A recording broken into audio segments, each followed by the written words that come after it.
खड़ियाल अंचल विभिन्न मंडी में पड़ रही धान उठाण दाबी गत 16 तारिख दिन चाषी माने रास्ता अवरोध करते किंतु 3 दिन पर भी धान न उठिबारु आज पुणी रास्ता अवरोध कर चाषी।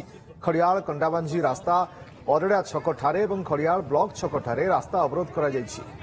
अरड़ा मंडी में प्राय 30,000 पैकेट धान पड़ रही से अंचल चाषी माने रास्ता अवरोध करपरी विजेपुर मंडी में पाखापाखि 70,000 पैकेट धान पड़ रही एणु विजेपुर मंडीर चाषी माने खड़ियाल ब्लॉक छक ठारे रास्ता अवरोध करिसेंति। धान उठाण नहेले अनिर्दिष्ट काल पई रास्ता रोक कराजिबो बोली चाषी माने चेतावनी दैछंती। खड़ियाल वीडियो मिलन झांकर एवं तहसीलदार नरसिंह गादवा चाषी सहित आलोचना करथिले। परे पुलिस पहुंची 60% धान उठाण पई कहिथिले जहाकू चाषी माने प्रत्याख्यान करथिले। आज जब तक ई धान नहीं उठवा से चाषी जतकी कलेक्टर निजे आसिकर प्रतिश्रुति देले भी नहीं हुए आमे नहीं उठू ई स्ट्राइक रु जब तक धान चाषी धान नहीं उठवा सेबे तक 30 तारिख रो आगे टोकन लेप्सी जीवा।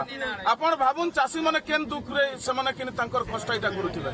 एबे पंत 7-8 गाड़ी हमर ठीक हे गलानी आ जति 35 क्विंटल 25 क्विंटल धान अछि तो सेति में आपण मन भी जानि 33 पर्यंत एक्सटेंशन हेछि आ मानव जिलापाल भी स्टेट को लिखाई 15 तारिख पर्यंत धान एक्सटेंशन करने जेहेतु धान रही जाइए